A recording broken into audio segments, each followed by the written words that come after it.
Good morning everyone. In today's lecture we will discuss about financial management. Last lecture में हमने finance के बारे में पढ़ा था. हमने देखा था कि जो फाइनेंस है वो बिज़नेस के लिए लाइफ ब्लड की तरह काम करता है. किसी भी बिज़नेस में कंटिन्यूअस इनफ्लो और आउटफ्लो होना चाहिए फंड्स का. फंड्स जो फाइनेंस जो है वो बिज़नेस को स्मूथली रन करने के लिए काफ़ी हेल्पफुल है. Sound plans, efficient prediction system, and excellent marketing networks are all hampered in absence of adequate and timely supply of funds. जो भी हमारी प्लानिंग है, प्रोडक्शन सिस्टम है, मार्केटिंग है, वो सब हैम्पर्ड हो जाती है, वो सब डिस्टर्ब हो जाती है in absence of adequate and timely supply of funds. Adequate मतलब जितना फ़ंड को एक्चुअली रिक्वायर्ड है. टाइमली मतलब अगर टाइम से अगर फंड अवेलेबल नहीं है तो उसका कोई सेंस नहीं है. A firm require finance to commence its operation, to continue operation, and for expansion or growth.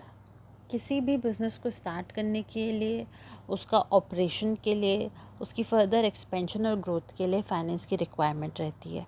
इसलिए हम कह सकते हैं जो फाइनेंस है वो बिज़नेस का इम्पॉर्टेंट ऑपरेटिव फंक्शन है. A large business firm has to raise funds from several sources and has to utilize those funds in alternative investment opportunities. जो भी बड़े बड़े बिज़नेस है वो डिफरेंट सोर्स से फंड्स को रेज़ करते हैं मतलब एक्वायर करते हैं और उसको फर्दर यूटिलाइज़ करते हैं इन ऑल्टरनेट इन्वेस्टमेंट अपॉर्चुनिटीज़ में. फ़ंड्स को रेज़ करने के लिए वो इक्विटी से रेज़ कर सकते हैं, डिबेंचर इशू करके रेज़ कर सकते हैं, लोन लेके कर सकते हैं. ये हम आगे फर्दर चैप्टर्स में डिस्कस करेंगे. तो in order to ensure the most judicious utilization of funds and to provide a reasonable rate of return on the investment, sound financial planning and programs are required. Adequate and economical financing can provide the firm a differential advantage in marketplace. देखिए जो भी educate मतलब जितना उसको required है वो, और economical financing मतलब जैसे सपोज़ आपने 10% इंटरेस्ट रेट से फ़ंड रेज़ किया और आपके कॉम्पिटिटर ने 15% से रेज़ किया फ़ंड, तो आपको 5% इंटरेस्ट रेट का फ़ायदा मिल रहा है. 5% का फ़ायदा मिला, वो आपको लॉन्ग टर्म में काफ़ी हेल्पफुल रहेगा. तो जो फंड्स है वो इकोनॉमिकल भी होना बहुत ज़रूरी है. तो जो एडुकेट एंड इकोनॉमिकल फाइनेंसिंग है वो बिज़नेस को एक डिफरेंशियल एडवांटेज देता है in the market place. The success of business enterprise is largely determined by the way its capital funds are raised, utilized and disbursed. जो बिज़नेस की success है वो लार्जली डिपेंड करती है कि जो फंड है वो कहाँ से रेज़ किया गया है, कैसे उसको यूटिलाइज़ किया गया है और आगे डिस्ट्रीब्यूट किया गया है.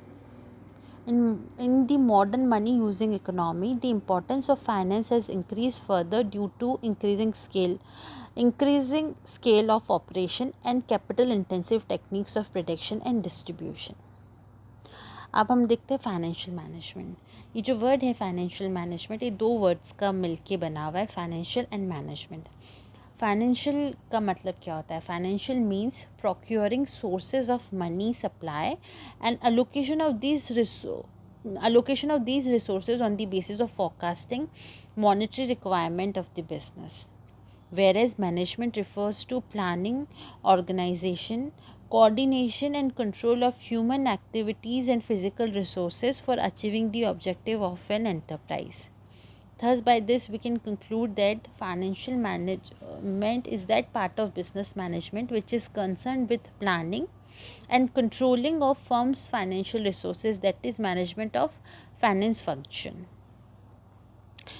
In other words, we can say financial management is the ways and means of managing money. Basically जो मनी को मैनेज करने का जो फंक्शन है वही फाइनेंशियल मैनेजमेंट होता है. इसके अंदर हम इसमें क्या क्या आता है? इसमें मनी मैनेजमेंट मतलब पैसा हमें कहाँ से एक्वायर करना है. पहले तो हम डिसाइड करेंगे कि कितना पैसा हमें एक्वायर करना है, फिर कहाँ से उसे एक्वायर करना है, उसको फर्दर कैसे यूटिलाइज़ करना है सो दैट बिज़नेस का जो भी एम है वो हम फुलफ़िल कर सकें, वो अचीव कर सकें. So we can say that financial management is the ways and means of managing money, that is determination, acquisition, allocation and utilization of financial resources, usually with the aim of achieving some particular goals or objective. Uh, to conclude, we can say that financial management is the planning, organizing, directing, and controlling of procurement and utilization of funds, and disposal of funds, safe disposable of profit, to the end that individual, organizational, and social objectives are accomplished. So this was about financial management. In next lecture we will discuss about the nature of financial management. Thank you.